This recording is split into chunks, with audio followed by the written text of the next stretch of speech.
Hi guys, ನಾನಿವತ್ತು ನಿಮಗೆ ಹೊಸ ರೆಸಿಪಿನ ಹೇಳ್ಕೊಡ್ತಾ ಇದ್ದೀನಿ. ರೆಸಿಪಿ ಹೆಸರು ಬಂದು ಚೀಸ್ ರೈಸ್ ಬಾಲ್ಸ್ ಅಂತ. ಮನೆಯಲ್ಲಿ ಮಿಕ್ಕಿರೋ ಅನ್ನದಲ್ಲಿ ಹೇಗೆ ಈ ರೆಸಿಪಿನ ಮಾಡೋದು ಅಂತ ನಾನಿವತ್ತು ನಿಮಗೆ ತೋರಿಸ್ಕೊಡ್ತಾ ಇದ್ದೀನಿ. So let's get into the video. ಈಗ ಇದಕ್ಕೆ ಏನೇನು ಇಂಗ್ರೀಡಿಯೆಂಟ್ಸ್ ಬೇಕು ಅಂತ ನೋಡೋಣ. ಮೊದಲಿಗೆ ಫಸ್ಟಿಗೆ ನಾವು ತೊಗೊಳ್ತಾ ಇರೋದು ಚಿಲ್ಲಿ ಫ್ಲೇಕ್ಸ್, ನೆಕ್ಸ್ಟ್ ಬಂದು ಮೈದಾ ಹಿಟ್ಟು, ನೆಕ್ಸ್ಟ್ ಬಂದು ರೈಸ್, ನೆಕ್ಸ್ಟ್ ಬಂದು ಎಳ್ಳು, ಅದರ next red chilli sauce, dark soya sauce, green chilli sauce ಮತ್ತು ಟೊಮೆಟೊ ಕೆಚಪ್. ನೆಕ್ಸ್ಟ್ ನಾವು ತರಕಾರಿಗಳನ್ನ ಹೆಚ್ಚಿಟ್ಕೋಬೇಕು. ಯಾವ್ಯಾವುದು ಅಂದರೆ ಕ್ಯಾರೆಟ್, ಬೀನ್ಸ್ ಮತ್ತು ಆನಿಯನ್, ಗಾರ್ಲಿಕ್ ಮತ್ತು ಚಿಲ್ಲಿನ ನಾವು ಕಟ್ ಮಾಡಿ ಇಟ್ಕೊಂಡಿದ್ದೀವಿ. ನೆಕ್ಸ್ಟ್ ಇವಾಗ ಇದನ್ನ ಹೆಂಗೆ ಮಾಡೋದು ಅಂತ ನೋಡೋಣ. ಫಸ್ಟ್ ನಾವು ಅನ್ನನ ತಗೊಳ್ಳೋಣ. ಒಂದು ಬೌಲಿಗೆ ಹಾಕ್ಕೊಂಡು ಅದನ್ನು ಸ್ವಲ್ಪ ನೀಟಾಗಿ ಸ್ಮ್ಯಾಶ್ ಮಾಡ್ಕೊಳ್ಳೋಣ.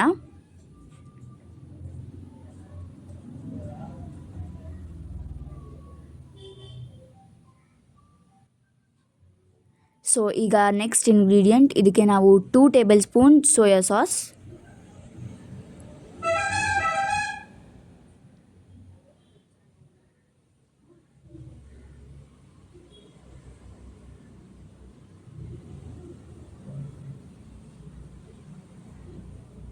ಮತ್ತು ಇದಕ್ಕೆ ಉಪ್ಪು ಹಾಕ್ಕೊಳ್ಳೋಣ. ರುಚಿಗೆ ಎಷ್ಟು ಬೇಕೋ ಅಷ್ಟು ಉಪ್ಪು.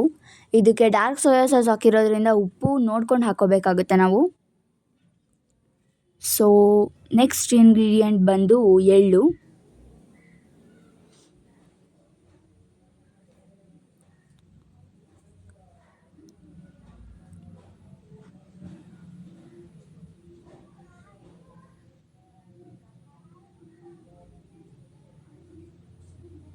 ಸೊ ನೆಕ್ಸ್ಟ್ ಇಂಗ್ರೀಡಿಯೆಂಟ್ 1 ಕಪ್ ಮೈದಾ ಇತ್ತು, ಅದನ್ನು ಹಾಕ್ಕೊಳ್ಳೋಣ.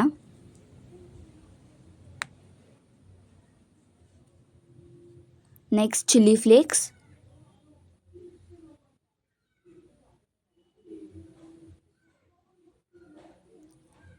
ನೆಕ್ಸ್ಟ್ ಇದಕ್ಕೆ ಗಾರ್ಲಿಕ್ ಕಟ್ ಮಾಡ್ಕೊಂಡಿರೋದು, ಮತ್ತು ನೆಕ್ಸ್ಟ್ ಇಂಗ್ರೀಡಿಯೆಂಟ್ ಚಿಲ್ಲಿ ಹಾಕ್ಕೊಳ್ಳೋಣ ಕಟ್ ಮಾಡ್ಕೊಂಡಿರೋವಂಥದ್ದು.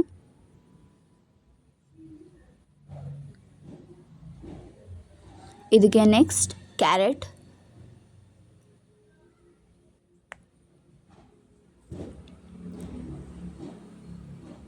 ಮತ್ತು ನೆಕ್ಸ್ಟ್ ಇಂಗ್ರೀಡಿಯೆಂಟ್ ಬಂದು ಬೀನ್ಸ್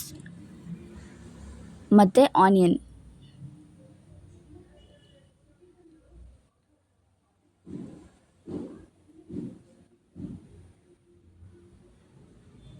ಈಗ ಇದನ್ನೆಲ್ಲ ನಾವು ನೀಟಾಗಿ ಮಿಕ್ಸ್ ಮಾಡ್ಕೊಳ್ಳೋಣ. ಇದೆಲ್ಲ ನೀಟಾಗಿ ಕಲಿಸ್ಕೊಂಡು ಸ್ವಲ್ಪ ಚಪಾತಿ ಟೇಸ್ಟು ಹದದಲ್ಲಿರುತ್ತೋ ಆ ಹದದಲ್ಲಿ ಕಲಿಸ್ಕೊಳ್ಳೋಣ.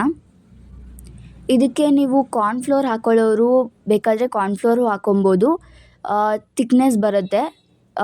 ಸೊ ಕ್ರಿಸ್ಪಿನೂ ಆಗುತ್ತೆ.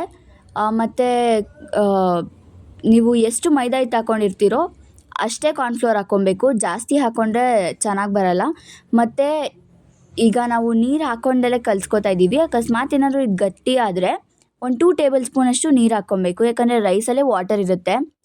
ಸೊ ನಾವು ನೀರೇನು ಹಾಕೋಷ್ಟಿರಲ್ಲ, ಗಟ್ಟಿ ಆದರೆ ಮಾತ್ರ ಹಾಕ್ಕೋಬೇಕಾಗುತ್ತೆ. ಈಗ ಇದನ್ನು ನೀಟಾಗಿ ಮಿಕ್ಸ್ ಮಾಡ್ಕೊಂಡಾಗಿದೆ. ಸ್ವಲ್ಪ ಗಟ್ಟಿಯಾಗಿರೋದಕ್ಕೋಸ್ಕರ ನಾನಿಲ್ಲಿ 2 ಟೇಬಲ್ ಸ್ಪೂನಷ್ಟು ನೀರು ಹಾಕ್ತಾಯಿದ್ದೀನಿ.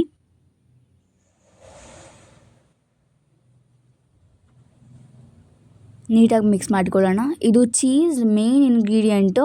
ಇದನ್ನು ನಾನು ಹೇಗೆ ಆ ಸ್ಟಫ್ ಒಳಗಡೆ ಇಡಬೇಕು ಅಂತ ನಿಮಗೆ ನೆಕ್ಸ್ಟ್ ತೋರಿಸ್ತೀನಿ ಮಾಡಬೇಕಾದ್ರೆ. ಸೊ ಇದನ್ನು ನಾನು ಕ್ಯೂಬ್ಸ್ ಇರೋದನ್ನ, ದೊಡ್ಡ ಕ್ಯೂಬ್ಸ್ನ ಚಿಕ್ಕ ಕ್ಯೂಬ್ಸಾಗಿ ಕಟ್ ಮಾಡಿ ಇಟ್ಕೊಂಡಿದ್ದೀನಿ. ನೆಕ್ಸ್ಟ್ ಈಗ ಹೆಂಗೆ ಮಾಡೋದು ಅಂತ ನೋಡೋಣ. ಪ್ಯಾನಲ್ಲಿ ಎಣ್ಣೆ ಇಟ್ಟಿದ್ದೀನಿ ಕಾಯೋದಕ್ಕೋಸ್ಕರ. ಅಷ್ಟರೊಳಗೆ ನಾವು ಇದನ್ನು ಬಾಲ್ಸ್ ಮಾಡ್ಕೊಳ್ಳೋಣ.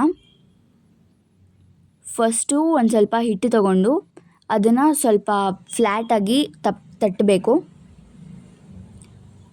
ವಡೆ ಮಾಡ್ತೀವಲ್ಲ ಆ ಥರ ಅದನ್ನು ತಟ್ಕೊಳ್ಳೋಣ. ಈ ಥರ ತಟ್ಕೊಂಡಾದಮೇಲೆ ಇದಕ್ಕೆ ನಾವು ಒಂದು ಪೀಸ್ ಕಟ್ ಮಾಡ್ಕೊಂಡಿರೋಂಥ ಚೀಸ್ ಪೀಸ್ನ ಇದ್ರ ಒಳಗಡೆ ಇಡೋಣ.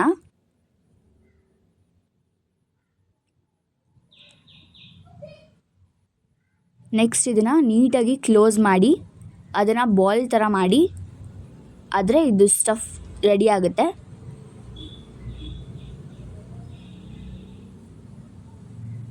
ಇದನ್ನು ನೀಟಾಗಿ ಮಾಡ್ಕೋಬೇಕು. ಎಲ್ಲೂ ಒಡಕಿದ್ರೆ ಅದು ನೀಟಾಗಿ ಫ್ರೈ ಆಗಲ್ಲ ಮತ್ತು ಎಲ್ಲ ಪೀಸ್ ಆಗೋಗುತ್ತೆ. ಸೊ ನೀಟಾಗಿ ಎಲ್ಲೂ ಒಡಕಿಲ್ದಂಗೆ ಈ ಥರ ಬಾಲ್ಸ್ ಮಾಡ್ಕೊಳ್ಳೋಣ ಎಲ್ಲನೂ ಅಷ್ಟೇ. ಇದನ್ನು ಮಾಡಬೇಕಾದ್ರೆ ಕೈಗೆ ಸ್ವಲ್ಪ ಎಣ್ಣೆ ಸವರ್ಕೊಂಡ್ರೆ ಕೈಗೆ ಅಂಟಲ್ಲ. ಈಗ ಎಲ್ಲ ರೆಡಿ ಇದೆ. ಸೊ ಈಗ ಇದನ್ನು ಫ್ರೈ ಮಾಡಬೇಕು. ಈಗ ಎಣ್ಣೆ ಕಾಯಕ್ಕೆ ಇಟ್ಟಿದ್ವಿ, ಕಾದಿದೆ. ಸೊ ಫ್ರೈ ಮಾಡ್ಕೊಳ್ಳೋಣ. ಇದು ಸ್ಟಾರ್ಟಿಂಗ್ ಎಣ್ಣೆಗೆ ಹಾಕಿದಾಗ ಸ್ವಲ್ಪ ಕಚ್ಕೊಳ್ಳುತ್ತೆ. ಒಂದು ಸ್ವಲ್ಪ ಫ್ರೈ ಆದಮೇಲೆ ಅದೇ ಕಚ್ಕೊಂಡಿರೋದೆಲ್ಲ ಬಿಡುತ್ತೆ. ಇದನ್ನು ನೀವು ಫುಲ್ ಬ್ರೌನ್ ಕಲರ್ ಆಗೋ ತನಕ ಫ್ರೈ ಮಾಡಬೇಕಾಗುತ್ತೆ. ನೋಡಿ, ಈ ಥರ ಆಗೋ ತನಕ ನೀವು ಫ್ರೈ ಮಾಡ್ಕೊಳ್ಳಿ.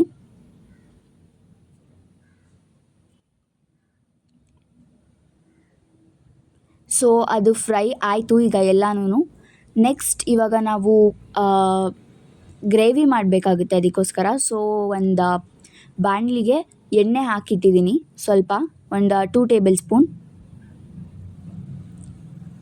ಇದಕ್ಕೆ ನೆಕ್ಸ್ಟು ನಾವು ಗಾರ್ಲಿಕ್ ಹಾಕೋತಾ ಇದ್ದೀವಿ.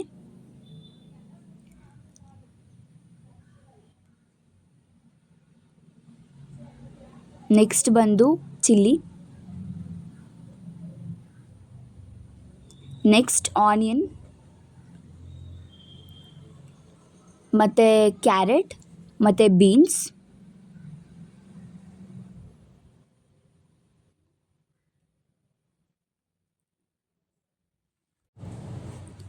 ಈಗ ಇದನ್ನು ನಾವು ನೀಟಾಗಿ ಮಿಕ್ಸ್ ಮಾಡ್ಕೊಳ್ಳೋಣ.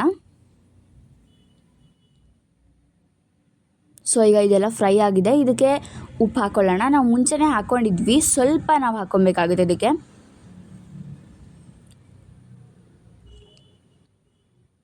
ನೆಕ್ಸ್ಟ್ ಇದಕ್ಕೆ ಸಾಸಸ್ ಹಾಕ್ಕೋಬೇಕು.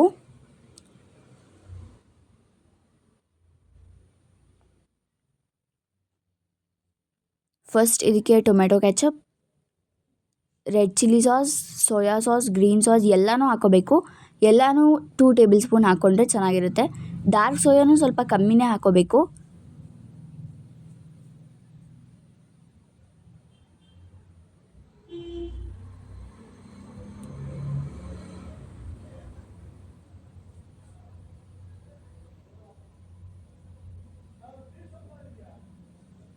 ಸೊ ಇದನ್ನು ಇವಾಗ ನಾವು ನೀಟಾಗಿ ಮಿಕ್ಸ್ ಮಾಡ್ಕೊಳ್ಳೋಣ. ಈಗ ಮಿಕ್ಸ್ ಆಗಿದೆ.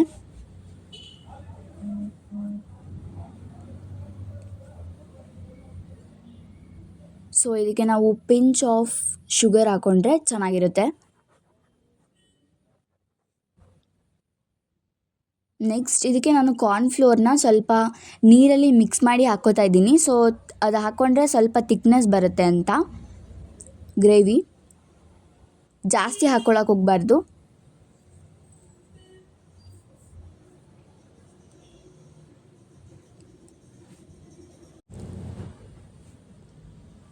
ಈಗ ನಾವು ಫ್ರೈ ಮಾಡ್ಕೊಂಡಿದ್ದಂಥ ಬಾಲ್ಸ್ನ ಇದರೊಳಗಡೆ ಹಾಕ್ಕೊಳ್ಳೋಣ.